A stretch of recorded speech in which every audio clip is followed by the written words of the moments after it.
one of the most common questions that I get is, where did you get that from? So today I kind of just want to talk to you guys about where I got mine from, and after having it for a little over a year already, I kind of want to go over the overall cost of the car. I do daily the car. I feel like it's a good time frame to kind of base it off of so you guys know what to expect if you do decide to get one, or hopefully it helps you determine whether or not you are ready to buy one. Let's go on a ride real quick and I'll talk about everything. We'll talk about everything together. I'm gonna be going over maintenance costs. I'm just gonna be going over like gas, oil changes, your basic stuff, you know, tune-ups, how much it costs, because believe it or not, you can't just go into AutoZone and get parts for this car. I'll let you guys know everything, where I get my parts from, just to give you guys an idea what it's like to pretty much daily a GTR.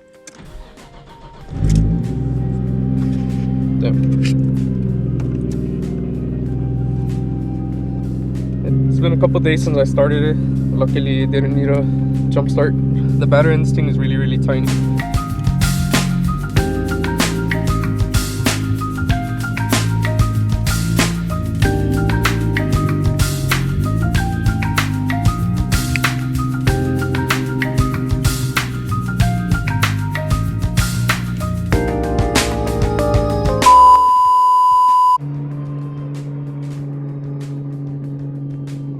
To be honest with you guys, I've been thinking of trading the R32 for an R35. That's just me.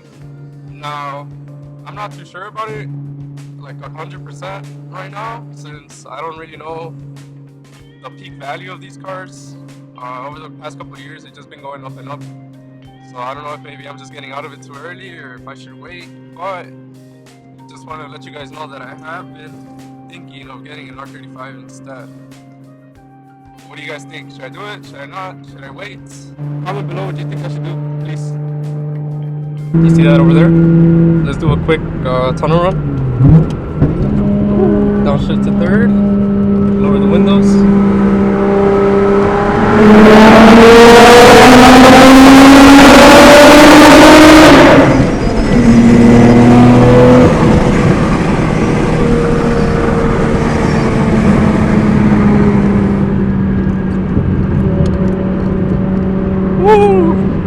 That sounds good.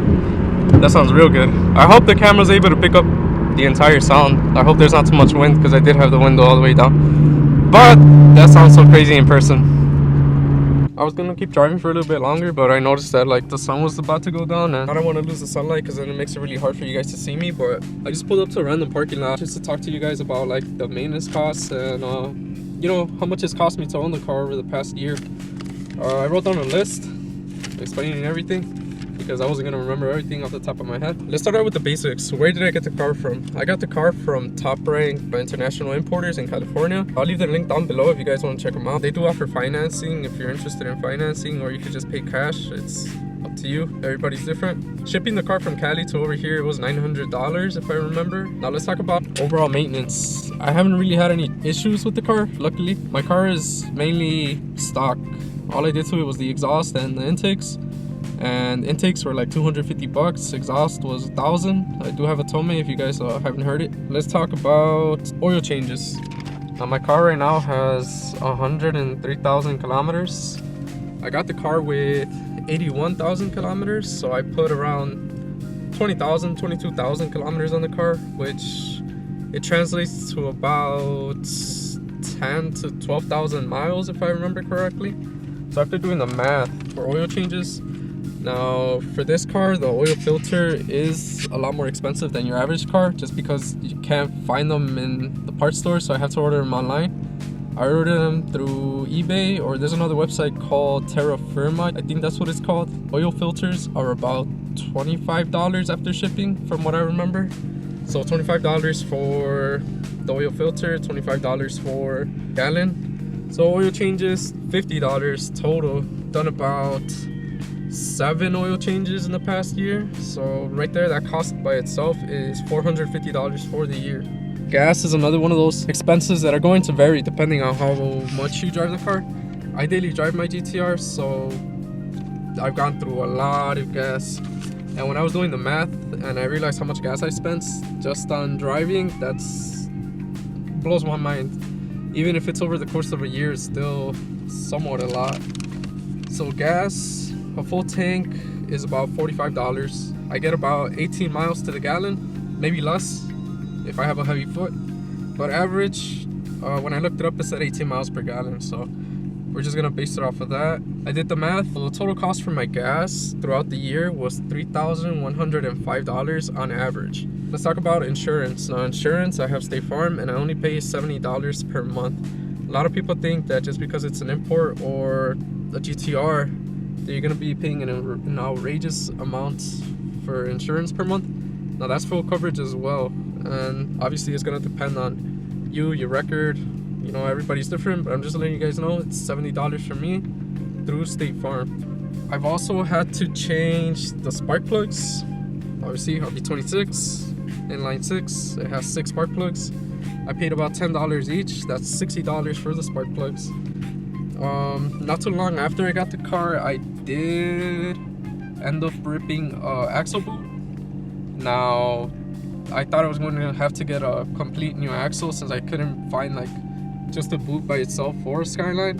I did a little bit of research and it turned out that the 240 axle boots actually fit the SKYLINE axle boots.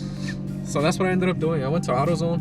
I got a 240 SX. I think it was from a S13 if I remember correctly. But it was $20 and I had one of my friends fix it. I paid him for the labor. Overall reliability, I haven't really had, like I said before, this car has been one of my most reliable cars that I've had. Even compared to my Evo, the AYC pump gave out, and those things are pretty expensive by themselves. The only thing that I'm trying to figure out is where that oil leak is coming from, and I did end up buying like a gasket kit from Z1 Motorsports, I think it was. Yeah, I got it from Z1. It was like 150 bucks. It was on sale. It comes with all the gaskets you need for the RB26. I don't know if you guys ever remember, I don't think I made a video, but I did install a BR rev limiter on my car. I ended up taking it off just because, you know, I read how bad it is for the turbos and all. But it was pretty cool, I'm not gonna lie. I might put it back together. I don't know, we'll see. But when I had it, I did have this issue where so when you do obviously the two-step or whatever it is, the limiter, your RPMs will start like, they'll start bouncing, and this uses a throttle cable, and with all the shaking and stuff, the throttle cable itself got really loose. And it caused me to never get into full boost, so I thought like my turbos had gotten out or something bad had gotten out. I didn't drive the car for a good while until I really diagnosed it, and I saw that the cable was loose, and I just tightened it, and it's fine. It's been fine ever since. That's about it, to be honest. If you guys are trying to get a GTR, definitely do. Like I said, I don't know if I'll get an R35 anytime soon, but maybe I will, maybe I don't, who knows. I have done other like miscellaneous stuff to the car, like I changed out the speakers. Those are pretty expensive. I have Alpine all around. Do the gurney flap, if you guys can see it. Can you see the gurney flap right there? Yeah, that gurney flap was $500 in carbon. I did wrap the car, if you guys remember. That was like $800. But that's just like stuff that I did like at my own will. It's not something that you need to worry about. It's not counted as maintenance, you know? Oh, brakes. I have not changed my brakes yet. I really do need to change my brakes. But I think 300ZX brakes fit this car. And if they do, they'll be like $200 or so. But I do need to do that. Oh yeah, I had to replace a clutch cylinder. I had to replace my clutch cylinder. One time it failed. Literally as I was pulling up to my house, my clutch literally sunk to the floor. Wasn't able to get in gear. Luckily I was already home. But the cylinder itself was $55. And I did the labor myself. It's pretty easy to change. Let me look at my list real quick. 1 hour later. I'm just gonna add up all the stuff that I talked about right now, and that'll give you guys the overall cost of me owning my GTR for about a year. So I hope this gives you guys an idea of how much it costs on average to daily drive one, to own one, just in general, you know, so you guys could get an idea of whether or not you're ready for one. I do highly recommend you guys get your GTRs from Top Rank. Everybody gets their cars from them. TJ Hunt gets his cars from them. Dustin gets his car from them. Randy gets his cars from them. A bunch of other people have gotten their car from them. And I haven't really heard of any other importer like doing as much business in my eyes. I'm really happy with my GTR overall. It's really clean. All of the damage that it has was my fault. When I got the car, it was literally flawless. I check my analytics and like 98% of people that watch my videos aren't subscribed and like 2% are subscribed. If you know you guys would like to see more GTRs, if you guys want to support the channel, you know, I'd appreciate if you guys hit that subscribe button. If you have any questions regarding like GTRs or anything, you know, I'd be more than happy to answer them. Thank you guys for watching. I hope you enjoyed this video. I hope you learned something. Don't forget to like, comment, subscribe, and I'll see you guys next video.